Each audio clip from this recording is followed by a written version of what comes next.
Assalamualaikum warahmatullahi wabarakatuh. Perkenalkan teman-teman semuanya, nama saya Risti Wahyuni, BP 161053-1004. Sebelumnya, saya mengucapkan terima kasih kepada teman-teman semua dan kepada Ibu Dr. Elvira Lutat, SE AKT MSI sebagai dosen pengampu mata kuliah seminar akuntansi keuangan. Baiklah, kali ini saya akan membahas mengenai the efficient contracting approach to decision usefulness.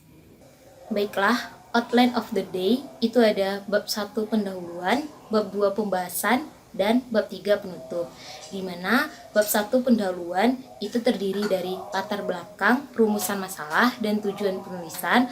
Untuk bab 2 pembahasan itu terdiri dari pengertian kontrak efisien, sumber permintaan kontrak efisien, kebijakan akuntansi untuk kontrak efisien, kekakuan kontrak, opsi saham karyawan, dan beda efisiensi dan peluang dalam kontrak.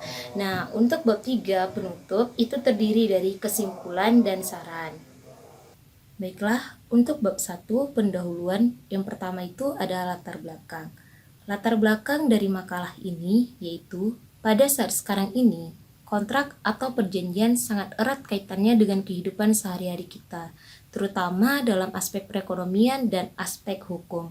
Kontrak berisi suatu perjanjian di mana perjanjian tersebut dilakukan oleh dua orang atau lebih, yang menimbulkan hak dan kewajiban untuk melakukan sesuatu atau tidak melakukannya. Nah, kontrak pada aspek perekonomian biasanya sering terjadi dalam perusahaan karena perusahaan ini dianggap paling sering melakukan kontrak. Perusahaan melakukan kontrak bisa secara internal dan bisa juga secara eksternal. Nah, perusahaan yang melakukan kontrak secara internal itu biasanya terjadi antara pihak manajemen perusahaan dengan pihak prinsipal perusahaan. Sedangkan kontrak eksternal perusahaan biasanya terjadi melalui faktor produksi, yaitu adanya hubungan hukum dari hubungan kontrak perusahaan dengan konsumen dan pemasok. Nah, dalam teori kontrak, manajer ini sering dianggap bersifat rasional dan dia dianggap tidak maksimal dalam bertindak karena manajer ini dianggap akan bertindak jika ia mendapatkan keuntungan. Oleh karena itu, maka akan timbul yang namanya konflik antara manajemen, prinsipal, dan pemegang saham. Nah, untuk menghindari konflik itu, maka adanya suatu teori yaitu teori kontrak efisien. Nah, untuk rumusan masalah, yang pertama itu membahas apa yang dimaksud dengan teori kontrak efisien. Yang kedua, apa yang menjadi sumber permintaan kontrak efisien untuk informasi akuntansi. Yang ketiga, kebijakan akuntansi apa untuk kontrak efisien. Yang keempat, apa itu kekakuan kontrak. Yang kelima, apa itu opsi saham karyawan. Dan yang keenam, apa beda efisiensi dan peluang dalam perjanjian kontrak. Dan tujuan makalah ini yang pertama itu untuk mengetahui pengertian kontrak efisien, untuk mengetahui sumber permintaan kontrak efisien untuk informasi akuntansi. Yang ketiga, untuk mengetahui kebijakan akuntansi untuk kontrak efisien. Yang keempat, untuk mengetahui apa itu kekakuan kontrak. Yang kelima, untuk mengetahui apa itu opsi saham karyawan. Dan yang keenam, untuk mengetahui bagaimana bedanya efisiensi dan peluang dalam perjanjian kontrak. Baik, bab 2 yaitu bab pembahasan, di mana bab pembahasan ini terdiri dari 6 bagian. Yang pertama itu mengenai pengertian kontrak efisien. Kontrak berarti suatu kesepakatan antara dua orang atau lebih yang memuat janji-janji yang berhubungan timbal balik, di mana dapat ditegakkan berdasarkan hukum dan pelaksanaannya harus berdasarkan hukum juga, sampai akhirnya dapat diakui menjadi suatu kewajiban menurut Harjo Wahono Bayu S 2013. Nah, efisien berarti suatu ketetapan cara, baik usaha maupun kerja, dalam menjalankan sesuatu dengan tidak membuang-buang waktu, biaya, dan tenaga, sehingga antara biaya dan keuntungan menjadi lebih optimal. Berarti, kontrak efisien merupakan suatu kontrak yang tidak menimbulkan persengketaan bagi pihak yang terlibat. Atau dengan bahasa lain, kontrak efisien mendorong pihak-pihak yang melakukan kontrak dengan melaksanakan apa yang telah diperjanjikan dengan efisien. Nah, pembahasan kedua mengenai sumber permintaan kontrak efisien untuk informasi akuntansi keuangan.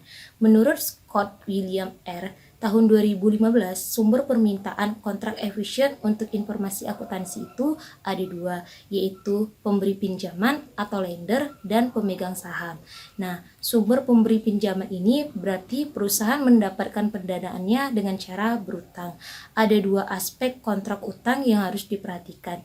Yang pertama itu, pemberi pinjaman akan risau terhadap asimetri informasi karena manajemen biasanya menutupi informasi mengenai perusahaan. Dan yang kedua itu, pemberi pinjaman akan menghadapi dampak dari asimetri tersebut. Jika perusahaan berkinerja baik, maka pemberi pinjaman akan mendapatkan imbalannya. Namun, jika perusahaan berkinerja buruk, maka pemberi pinjaman juga akan dapat menanggungnya. Nah, yang kedua tadi mengenai pemegang saham. Pemegang saham berarti sumber perusahaan itu didapatkan dari para investor. Nah, eksploitasi dikendalikan dengan mendasarkan kompensasi manajer pada beberapa ukuran performa kinerja manajer, seperti net income dan peran dari statement keuangan yang bantu mencegah manajer dari overstating informasi selama tahun berjalan. Pembahasan ketiga mengenai kebijakan akuntansi untuk kontrak efisien.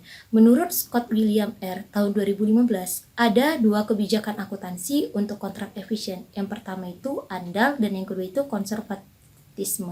Nah, andal dalam kontrak efisien, informasi akuntansi harus dapat diandalkan, yaitu berdasarkan transaksi pasar yang telah terjadi atau dapat diverifikasi oleh para pihak ketiga.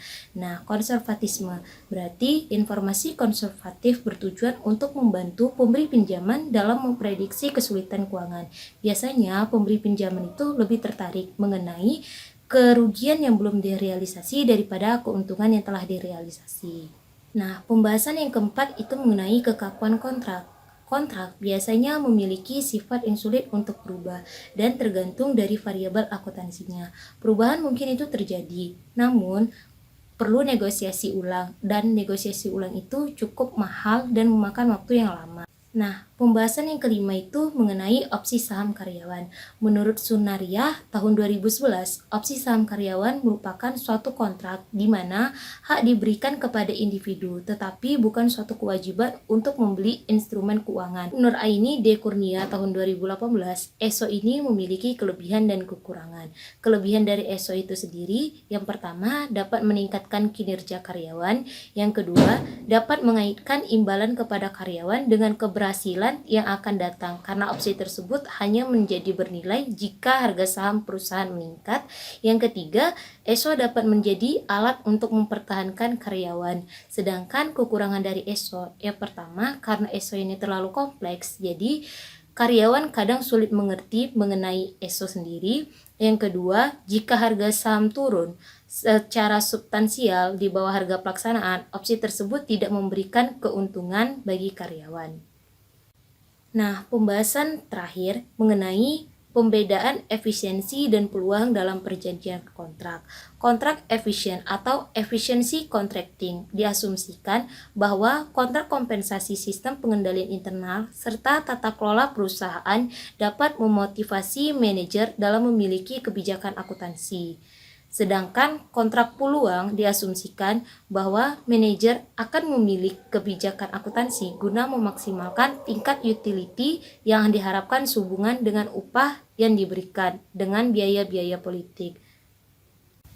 Baiklah teman-teman semua, terima kasih telah menonton video saya. Apabila ada salah saya mohon maaf. Wabillahi taufiq wal hidayah. Assalamualaikum warahmatullahi wabarakatuh.